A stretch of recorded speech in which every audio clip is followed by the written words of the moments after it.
दोस्तों नमस्कार। मैं Murli Manohar Prasad mic square 7750 channel से, जो कि यूट्यूब का एक चैनल है, आपसे फिर रूबरू हूँ एक नए सब्जेक्ट को लेकर। नया सब्जेक्ट आज बड़ा मनोरंजक है और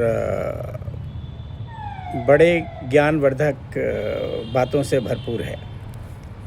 मेरे इस चैनल का मकसद है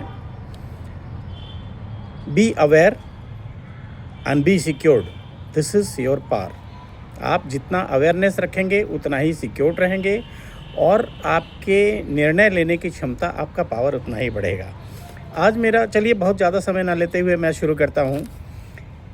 आज न्याय संबंधी, न्यायालय संबंधी बातों में हम आपको कुछ जानकारी देंगे।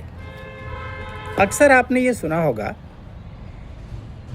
बाकी समाज में, हम समाज के लोग हैं, समाज में आपने ये कहते हुए सुना होगा कि हम आपको कोर्ट में देख लेंगे। जब दो लोगों के बीच में विवाद छिड़ता है तो कहते हैं कि हम आपको कोर्ट में देख लेंगे। ठीक है, मतलब न्यायालय में केस करके कोर्ट में देखने की बात वो करते हैं।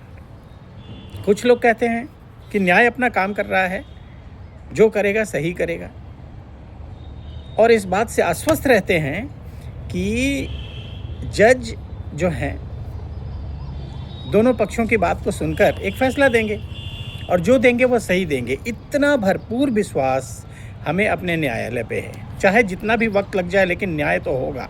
एक दिन न्याय तो होना ही है और जो न्याय होगा वो सच होगा। लेकिन दोस्तों,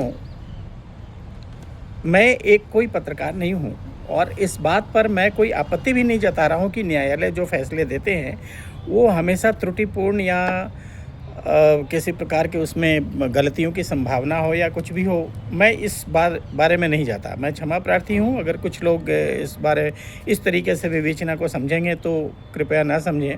मैं किसी और बात को बताना चाहता हूँ।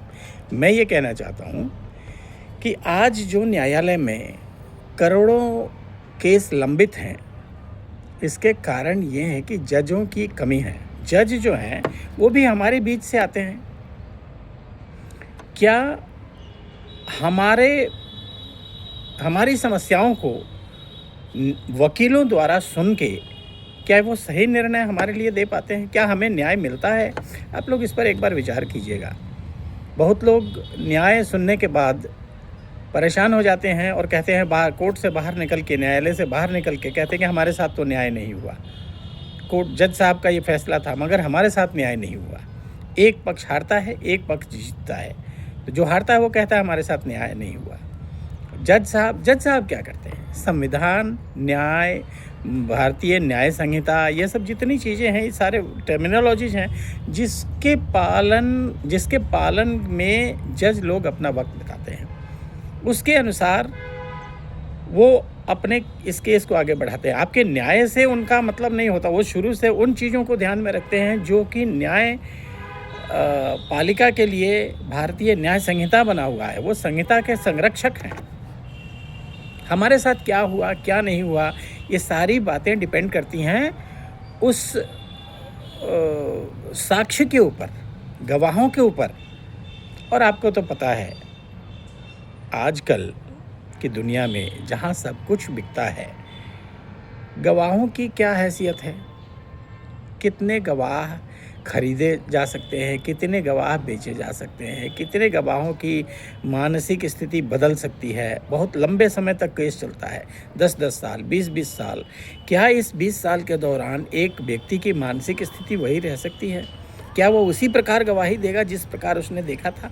इसकी कोई गारंटी नहीं है। लेकिन गवाह का एक नाम जब दर्ज हो गया उस केस में, तो जज साहब उस गवाह को सुनना चाहते हैं। और जब वो गवाह आप जब तक न्यायालय में ला के प्रस्तुत ना कर दें, तब तक आपके स्ट्रेस बढ़े रहेंगे और आप इस बात से चिंतित रहेंगे कि हम क्या करें, और आप बिल्कुल परेशान की ज़िंदगी जिएंगे। मेरा ये कहना है कि जज भी तो हाड़ मांस के पुतले हैं, इसी समाज में रहते हैं। क्या उनके ऊपर कोई दबाव नहीं हो सकता है?